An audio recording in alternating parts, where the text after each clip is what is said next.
Good morning, friends. Welcome to SBI Securities Morning Podcast. In today's podcast, we will be discussing what to expect in Nifty and Bank Nifty from here on, along with the key levels for both the indices. We'll also be discussing on the key sectors and stocks that we should be focusing for the day and the next few trading sessions.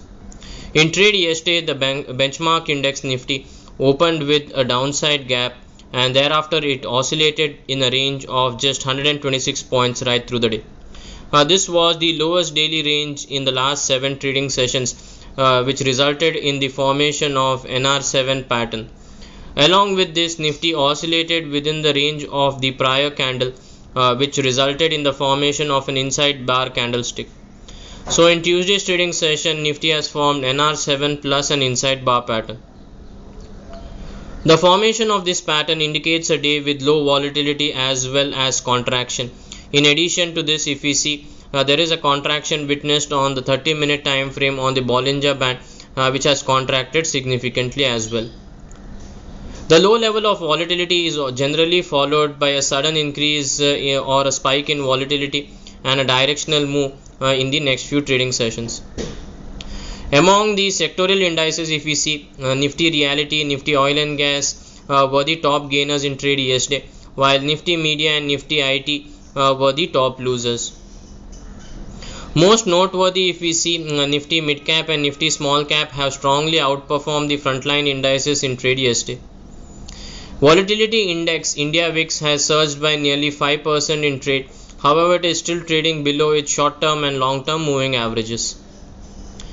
From a global macro perspective, if we see, the dollar index is trading at elevated levels of 104.40, while the US 10-year yields have witnessed a minor cool-off towards 4.23%.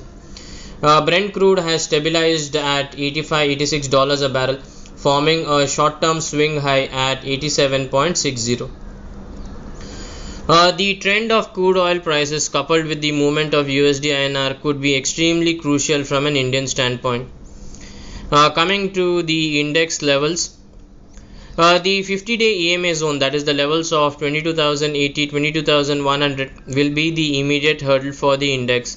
Any sustainable move above the levels of 22,100 will lead to short covering move in Nifty towards 22,230, 22,280 levels in the short term.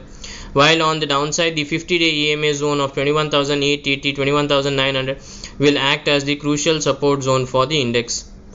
In case the index slips below 21,880, it will lead to further selling pressure towards the mark of 21,790, 21,750 levels. Coming to the OI data interpretation, Nifty monthly series PCR is currently at 1.05. If we see, meaningful call writing is witnessed across 22,000, 22,100 strike, while on the put front it is mainly witnessed in 22,000 and 21,900 strike. The overall range for the coming few sessions could be 21,880 on the downside and 22,150 on the upside. Coming to Bank Nifty, the 20 EMA zone of 46,760, 46,800 will act as the crucial resistance for the index. Any sustainable move above the levels of 46,800 will lead to short covering in Bank Nifty up to the mark of 47,100, 47,200 in the short term. While on the downside, the zone of 46,350, 46,370 will act as the crucial support. And in case the index dips below this in trade, there could be a correction towards 46,000 on the downside. Looking at the OI data for Bank Nifty, so Bank Nifty PCR for today's expiry, that is currently at 0.82, slightly weaker when compared to Nifty. Significant call writing was seen at 46,700, 46,800 strikes as well as the 47,000 strikes, while on the put side it was majorly seen in 46,500 and 46,200 strike, implying a broad range of 46,300 on the downside and 46,850 on the upside. Kindly note that all the Bank Nifty weekly, monthly, quarterly contracts will be expiring today. Coming to the sectors and stocks in momentum. From the broader market, if we see Adani Ports, Hindalco, LT, Grasim, Tata Motors, Bajaj Auto, Torrent Power, Lalpath Labs, Oil, OFFS, Voltas, Oberoi Realty, Cummins India looks good based on technical parameters as well as relative strength charts. If we look at the FIDI data, in the cash segment, both FIs and DIs bought to the tune of 10 crores and 5024 crores respectively. FI long short ratio for index futures is currently at 33.02 on a net basis. They sold about 30,025 index futures in trade yesterday.